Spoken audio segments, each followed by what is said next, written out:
जोशीमठ में इस वक्त मेरी मौजूदगी है। जोशीमठ के सिंगधार वार्ड 4 में इस वक्त मैं मौजूद हूं और ये जोशीमठ का सबसे ज्यादा प्रभावित इलाका है, क्योंकि मेरे पीछे जो इस वक्त आप घर देख रहे हैं, आपको इस वक्त तो 3 दिख रहे हैं, लेकिन ये टोटल 8 घर हैं। इन 8 घरों को खाली करवाया गया है। ये सभी लोग अलग अलग जगहों पर रह रहे हैं और एक एक कमरा इनको दिया गया। इनके बड़े बड़े घरों पर बड़ी बड़ी क्रैक्स हैं, बड़ी बड़ी दरारें हैं। एक तरफ ये पूरी की पूरी बिल्डिंग झुक गई है। ये कब गिर जाए कुछ कहा नहीं जा सकता है। इन तमाम बिल्डिंग्स के ठीक पीछे 2 बड़ी बड़ी इमारतें हैं, दोनों बड़े बड़े होटल्स हैं। ये दोनों बड़े होटल संचालक अपने आप को पीड़ित बता रहे हैं, लेकिन ये जो 8 घर के लोग हैं या जो नीचे की तरफ लोग रहते हैं, वो उन्हें पीड़ित नहीं, आरोपी कह रहे हैं कि उन्होंने यहां पर नियमों का उल्लंघन किया, उन्होंने बेतरतीब तरीके से होटलों का निर्माण कर दिया और वही खतरे की वजह बना है आज जो इनके घर धंसे हैं, आज जो इनके घरों में दरारें पड़ी, आज जो इनके घरों के पिलर टूट गए, दोनों घर आपस में जुड़ गए हैं, एक तरफ झुके हैं। किस पल ये बिल्डिंग्स गिर जाएंगी कुछ कहा नहीं जा सकता है। वो सीधा सीधा दोषारोपण उन पर करें। जमीन हिल रही है वो तो है ही, लेकिन साथ साथ वो कह रहे हैं कि इन होटल का अतिरिक्त भार रहा है और इसकी वजह से ये बिल्डिंगें कभी भी गिर सकते हैं। आज ये दर दर भटकने को मजबूर हैं, सरकार की तरफ इनकी निगाहें। आपको ये भी बता दें कि कल शाम को एक बैठक हुई थी आपदा सचिव की। आपदा सचिव ने स्थानीय लोगों के साथ बातचीत की थी, उनसे उनकी समस्याओं को समझा, साथ ही साथ क्या किया जा सकता है वो भी उन्होंने उनसे पूछा। स्थानीय लोगों ने सीधा सीधा आपदा सचिव के सामने एक बात रखी। वो बात, जिलाधिकारी भी थे, एसपी थी, तमाम दूसरे बड़े अधिकारी मौजूद थे। उन्होंने क्लियर कहा कि जो एनटीपीसी का प्लांट है, इस एनटीपीसी के प्लांट की वजह से यहाँ की धरती हिल रही है, यहाँ की धरती कांप रही है, यहाँ की धरती की बड़ी बड़ी दरारें यहाँ के घरों में हो रहे हैं। ऐसे में उस प्लांट को पूरी तरह से बंद होना चाहिए। बताया जा रहा है कि एक अलग से टनल, एक टनल के बीचों बीच में एक मशीन फंसी है, जो टनल बोरिंग मशीन इसे कहा जा रहा है, वो फंसी है। उसको निकालने के लिए अलग से टनल बनाए जा रहे हैं ताकि उसको किस तरह से निकाला जाए और उसमें ब्लास्टिंग हो रही है, आरोप लग रहा है। हमारे 2 संवाददाता इस वक्त ज्यादा जानकारी के साथ हमारे साथ जुड़ गए हैं। जोशीमठ से हमारे साथ हैं कमल नैन सिलोड़ी, हमारे साथ हैं और साथ ही साथ अमित भारद्वाज भी हमारे साथ हैं।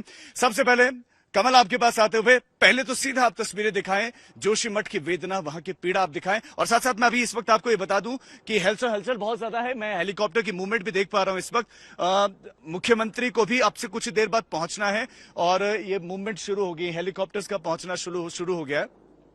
यहाँ के लोग मुख्यमंत्री के दौरे को बहुत महत्वपूर्ण तरीके से देख रहे हैं। बहुत उनके लिए बहुत इंपॉर्टेंट है कि मुख्यमंत्री आते हैं तो क्या अनाउंसमेंट करेंगे, क्योंकि सिर्फ और सिर्फ सरकार से इनको उम्मीदें हैं, राहत चाहिए, क्योंकि घर है नहीं। अब जब घर नहीं है तो कहां जाएंगे, कहां रहेंगे? परिवार है, बच्चे हैं, बूढ़े हैं, वो कहां रहेंगे? उनको स्थायी इस वक्त सोल्यूशन चाहिए, अस्थायी नहीं, टेम्पररी नहीं, परमानेंट चाहिए। तो मुख्यमंत्री को भी आना। बहरहाल कमल, आप तस्वीरें दिखाएं और जो इस वक्त उत्तरकाशी की वेदना है, क्योंकि आप तो उत्तरकाशी में रहते हैं तो आप ज्यादा अच्छे से समझ सकते हैं यहाँ की पीड़ा को। आप बताएं क्या स्थिति इस वक्त है।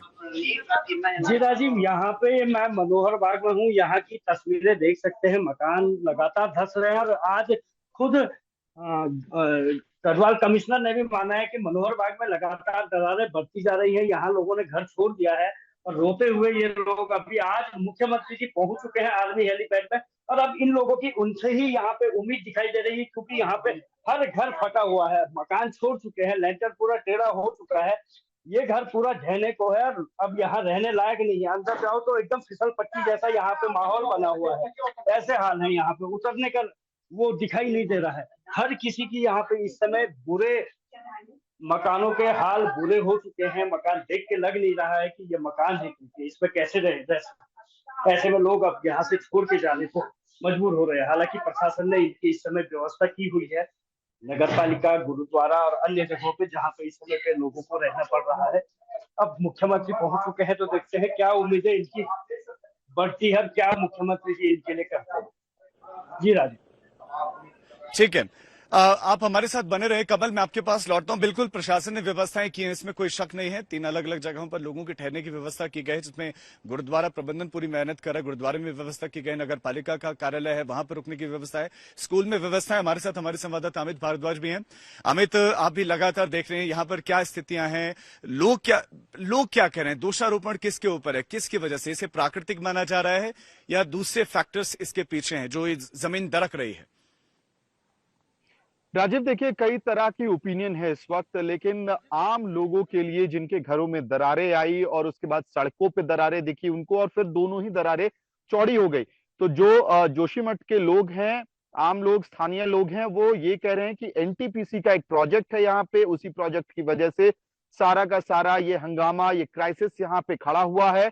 और इनफैक्ट कुछ लोगों का, जो सिंघर इलाके में रहने वाले लोग हैं, उनका कहना है कि 3 तारीख को पहला धमाका उनको सुनाई दिया था, जिसके बाद पतली दरारें सड़कों पे और घरों पे नजर आई थी। लेकिन 4 तारीख को जब दोबारा एक दूसरा धमाका हुआ, उसके बाद जो दरारें थी घरों में और जो सड़कों पे दरारें थी, यहाँ तक कि जो पिलर्स हैं कई घरों के और फ्लोर जो होता है, फर्स्ट फ्लोर होता है, सेकंड फ्लोर होता है, वहां पे जो फाउंडेशन माना जाता है घर का, बहुत मजबूती से बनाया जाता है, वहां पे बहुत ज्यादा दरारें देखने को मिल रही हैं।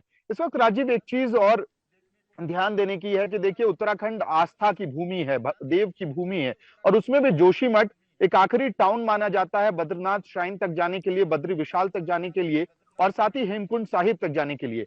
उसी जोशीमठ में 6 महीने के लिए बद्री विशाल को लाया जाता है, और वहां पे कई सारे ऐसे मंदिर हैं जिसमें दरारें दिख रही हैं। कुछ परिवार होते हैं जो एक देवी की पूजा करते हैं। हमने एक रिपोर्ट भी फाइल की है, भगवती देवी का मंदिर है, वो पूरा का पूरा मंदिर नीचे गिर गया है, धंस गया है। तो ऐसे में कई बार होता है कि इंसान जब आपदा के समय में होता है, क्राइसिस के समय में होता है, तो उसकी पूरी उम्मीद भगवान से जुड़ी होती है, उसकी हिम्मत भगवान से जुड़ी होती है। और जोशीमठ उसमें भी एक स्पिरिचुअल टाउन है, आस्था का शहर है। वहां पे जब मंदिरों में दरारें दिख रही हैं और मंदिर ढह रहे हैं, तो लोगों का जो मोराल है वो कहीं ना कहीं टूटता हुआ दिखाई दे रहा है। राजीव, ये जो पीछे आप इमारतें देख रहे हैं, ये जो पीछे बिल्डिंगें देख रहे हैं, बहुत मेहनत से खड़ी की गई, बहुत मेहनत से खड़ी की गई हैं।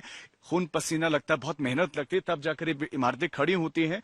और अब ये इमारतें टूटने की कगार पर हैं। कब गिर जाए नहीं पता। जो आप पीली वाली इमारत देख रहे हैं, इस वक्त हमारे साथ कुछ लोग भी मौजूद हैं। सर, आपकी वाली एक इमारत है?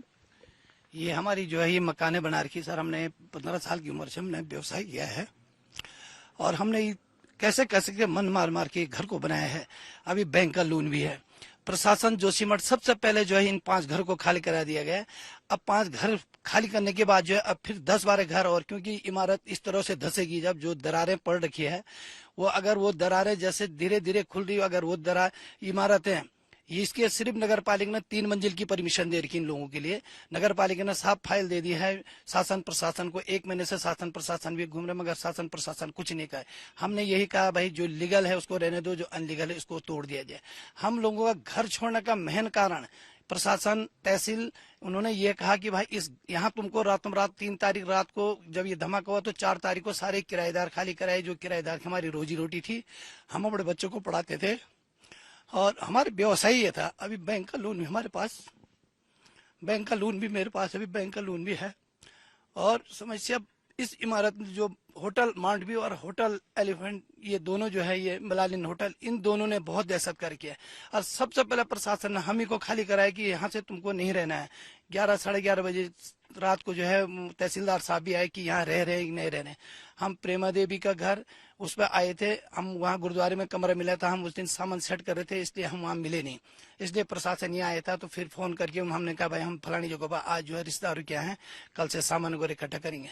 और अभी हमें एक ही है कि अगर प्रशासन इस जो अनलीगल होटल है, जिस होटल से 2 स्वामी होटल हैं, इन होटलों से 5 परिवार तो अलर्ट हो ही गए, अब 20 परिवार को अलर्ट कर दिया गया। इनको भी ये कहा गया कि तुम यहाँ से तुरंत खाली करो। पर जाए 5 नहीं 20 परिवारों को आप कह रहे हैं कि अभी दहशत में उनको अलर्ट जारी किया गया। मैं देख पा रहा हूँ कि पीला वाला आपका मकान है। जी सर, जी सर। इतना बड़ा मकान आपका है, लेकिन अभी आपको सिर्फ एक कमरा मिला है रहने के लिए। जी सर, जी सर। एक कमरा मिला हुआ है, उस पर कोई खाना पीने की व्यवस्था नहीं है। हम तो रात को भी जो है खाना बनाने के लिए घर पे आ रहे हैं, कहाँ जाएंगे खाना बनाने के लिए? खाना बनाने के पूरे परिवार अगर न चाहे कोई बात हो जाए इसी खाना खाते समय, तो प्रशासन से हमारा यही लेवन है कि सबसे पहले जो है दहशत इसी जगह की है, और इन 2 इमारतों से दहशत है जिसपे जो है मोटी मोटी दरारें हैं। और आज हम जो है बहुत बेघर के अब बेघर हो गए। बैंक का लोन सर पे है। अब इसमें सरकार क्या कराती है, धामी जी क्या करते हैं, प्रशासन क्या करता है। और आज के युग के भगवान पत्रकार लोग हैं जो शासन प्रशासन की आंखें खोलती है। हम तो तुम्हारे भी बहुत आभारी रहेंगे, और आप इसको जो है हमको ठीक ठाक करने की कृपा करें। बोलते बोलते आंखों से आंसू छलक पड़ते हैं, यही इस वक्त स्थिति है। बहरहाल लेकिन अधिकारी जो है उनकी यहाँ पर मौजूदगी है, अधिकारी लगातार यहाँ पर गश्त कर रहे हैं। अधिकारियों ने पूरे इलाके का मुआयना किया। जो अधिकारी आ रहा है वो मुआयना कर रहा है, देख रहा है स्थितियों को।